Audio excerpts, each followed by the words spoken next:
समय की बात है। कैसर नाम की एक औरत अपने 3 बेटियों के साथ विजयपुर के गांव में रहा करती थी।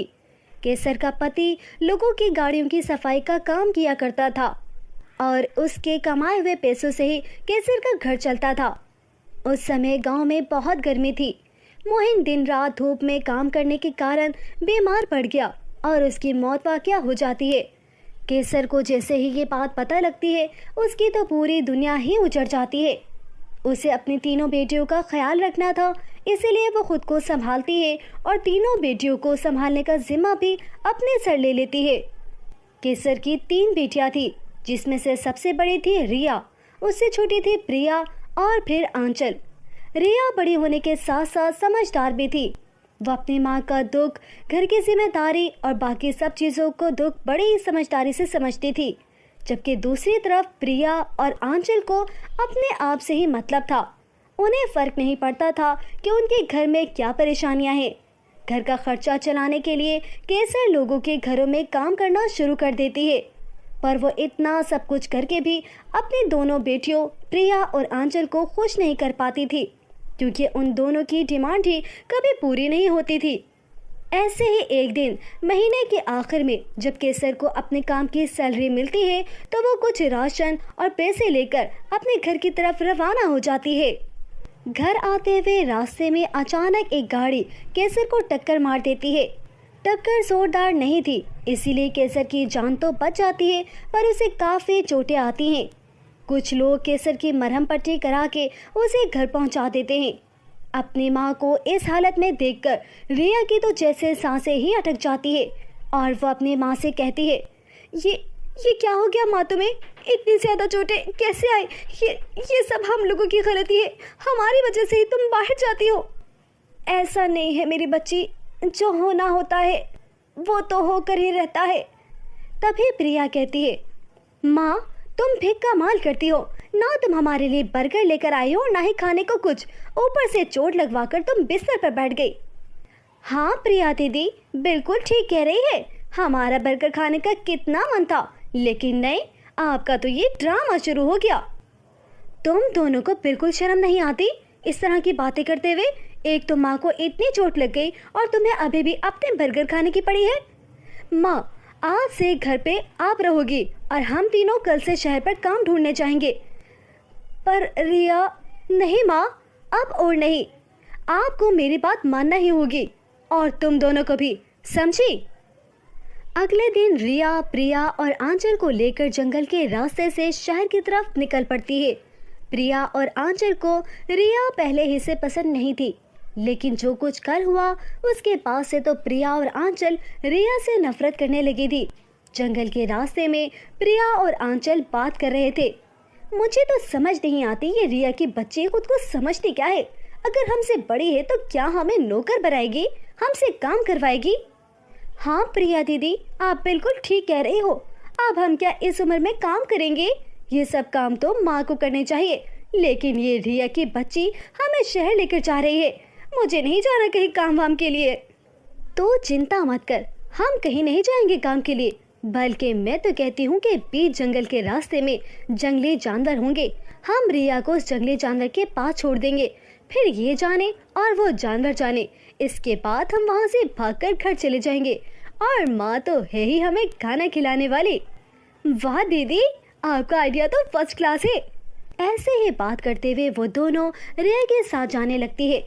कुछ दूर आगे बढ़ने पर आंचल और प्रिया को झाड़ियों के पीछे 2 शेर आपस में लड़ते नजर आते हैं। तभी वो दोनों आपस में इशारा करती हैं और झाड़ियों के अंदर रिया को धक्का दे देती है और वहां से भाग जाती हैं। बेचारी रिया जैसे तैसे करके वहां से भागती है और 3 खूबसूरत महल के पास पहुंच जाती है। वहीं महल के करीब ही रिया को आंचल और प्रिया दिखाई देती है। वो उनसे कुछ कहने के लिए मुंह खोल ही रही होती है कि तभी वहां एक परी आती है और कहती है, आप तीनों का यहाँ पर स्वागत है। मैं इन 3 खूबसूरत महल की परी हूँ। मैं लोगों की मदद करती हूँ और आपकी भी मदद करना चाहती हूँ। आप जो 3 महल सामने देख रहे हैं, इनमें से पहला महल हीरे से भरा हुआ है, जो बहुत ही ज़्यादा अनमोल है। दूसरा महल सोने और चांदी से भरा हुआ है और तीसरे महल में बहुत ही ज़रूरतमंद लोग हैं जिन्हें सेवा करने के लिए किसी की ज़रूरत है। आप तीनों इन तीनों महल में से कोई एक महल चुन सकते हैं अपने लिए। हीरे तो बहुत ही कीमती होते हैं और वो मुझे बहुत पसंद है, इसीलिए मैं तो हीरे वाला महल चुनूंगी। सोने चांदी से तो मैं पूरी दुनिया को खरीद सकती हूँ, इसीलिए मैं दूसरा यानी सोने चांदी वाला महल को चुनूंगी। सोना चांदी हीरे तो सब यहीं रह जाएंगे, अगर हमारे साथ कुछ जाएगा तो वह है लोगों की दुआएं, और मैं लोगों की मदद करना चाहती हूँ, इसीलिए मैं तीसरा महल चुनती हूँ। तीनों बहनें अपने चुने हुए महल में चली जाती हैं।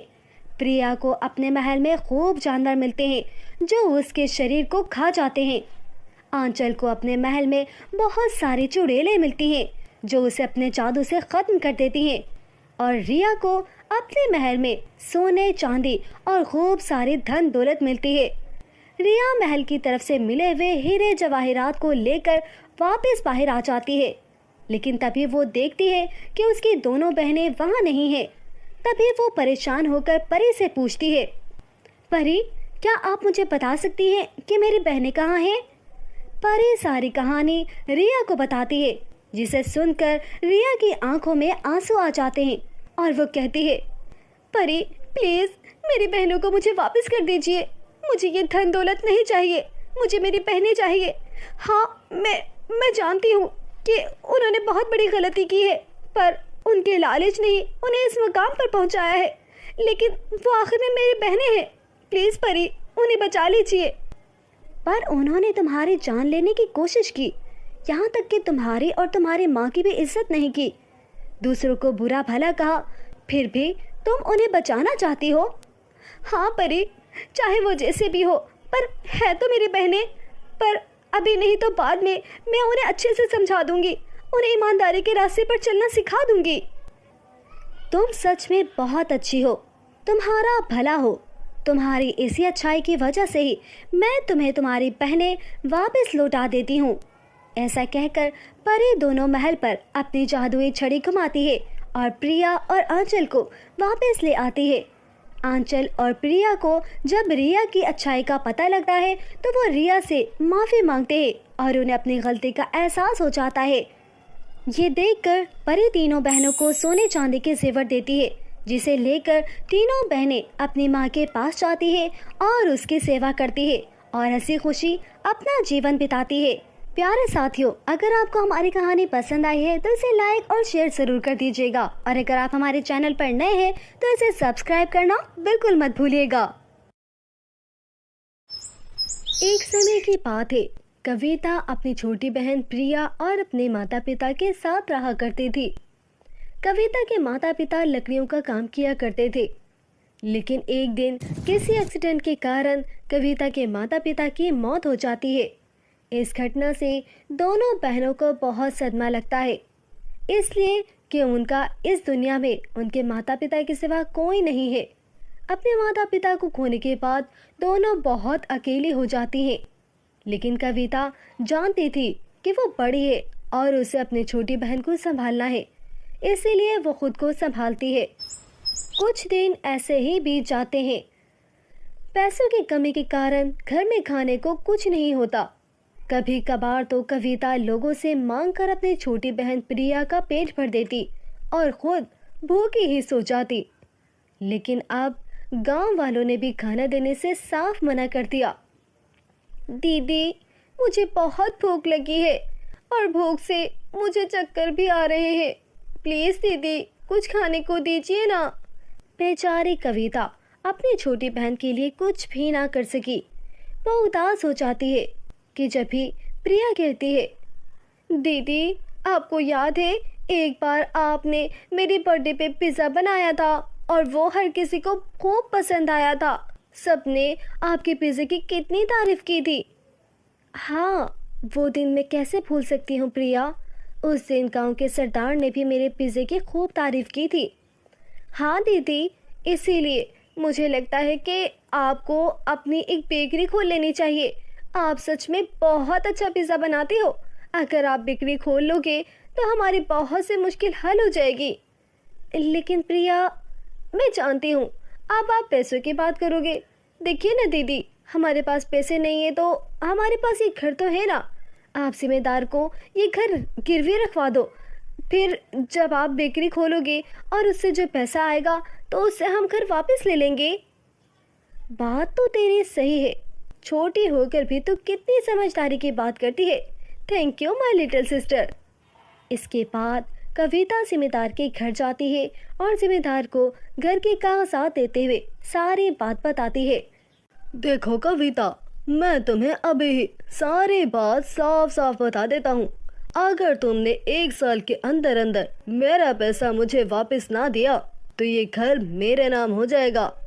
कविता जिम्मेदार की ये बात सुनकर परेशान हो जाती है, लेकिन फिर उसे प्रिया की बातें याद आती है और वह जिम्मेदार को घर के कागजात देकर उनके बदले पैसे ले आती है और उन पैसों से बेकरी खोल लेती है और घर का राशन भी ले आती है।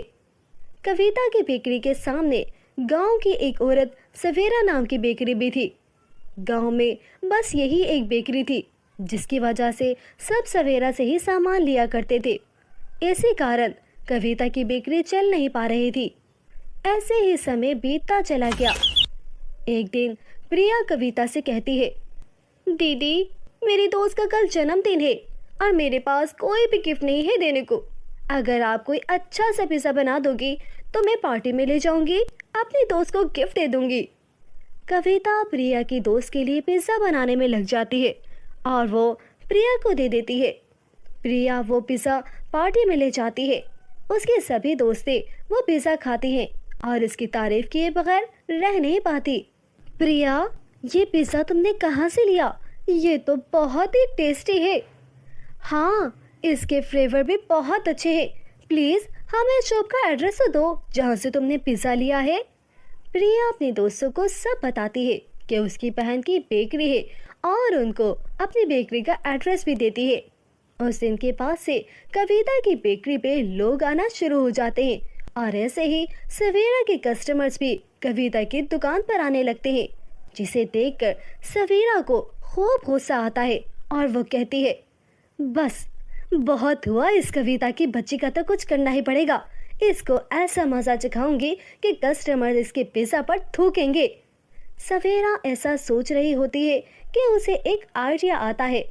अगले दिन कविता को 50 पिज़्ज़ा का ऑर्डर मिलता है और वो रात उसे तैयार करके दुकान बंद करके घर के लिए निकल खड़ी होती है। सवेरा अपनी दुकान से छुपकर ये सब कुछ देख रही होती है। कविता के जाने के बाद सवेरा चुपके से कविता की बेकरी में घुस आती है और उस पिज़्ज़े पर जहरीली दवाई डाल देती है। अगले दिन गांव के लोग कविता के पिज़्ज़ा खाते हैं तो खूब बीमार पड़ जाते हैं और उनकी जान खतरे में आ जाती है, जिसे देखकर गांव के लोग कविता की बेकरी जला देते हैं, यहाँ तक कि उसका घर भी जला देते हैं। दफा हो जाओ यहाँ से। तुम्हारे पिज़्ज़े में ऐसी क्या बात थी, ऐसा क्या जहर था कि मेरे सारे मेहमान बीमार हो गए और आधे हॉस्पिटल में मौत से लड़ रहे हैं। आइंदा इस गाँव में नजर नहीं आना। दफा हो जाओ यहाँ से। कविता और प्रिया रोते रोते गांव से चले जाते हैं और एक दरख्त के नीचे बैठ जाते हैं कि अचानक उनकी नज़र दरख्त पर पड़ती है, जिस पर एक परी रस्सी से बंधी हुई होती है। कविता और प्रिया उस परी को बाहर निकालते हैं।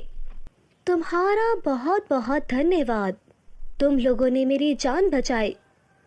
चुड़ैल ने मेरी शक्ति छीन कर मुझे यहाँ बांध दिया था, अब मेरी शक्ति वापस आ गई है। क्या हुआ, तुम दोनों इतना परेशान क्यों हो? इसके बाद कविता परी को सारी कहानी बताती है कि किस तरह किसी ने उनके पिज़्ज़े में कुछ मिलाकर गांव के लोगों को बीमार कर दिया और अब उनके पास ना खाने को कुछ है और ना ही रहने को कोई जगह। ये सब सुनकर परी कहती है, तुम दोनों चिंता मत करो, मैं सब कुछ ठीक कर दूंगी। मैं तुम्हें जादुई पिज़्ज़े का एक घर देती हूँ जिसमें जाकर तुम देख सकती हो कि ये सब कुछ किसने किया और गांव के सभी लोगों को भी दिखा सकती हो और इससे तुम अपनी बेकरी भी बना सकती हो और यहाँ तुम्हें खाने को भी मिलेगा। कविता वो जादुई पिज़्ज़े में चली जाती है और गांव के सभी लोगों को सच्चाई दिखाती है, जिसे देखकर गांव के लोग सवेरा को गांव से निकाल देते हैं। कविता और प्रिया उस परी को धन्यवाद करके वापस पिछले घर में चली जाती हैं और अपनी बड़ी सी बेकरी खोल लेते हैं और कविता और प्रिया हंसी खुशी अपना जीवन बिताते हैं।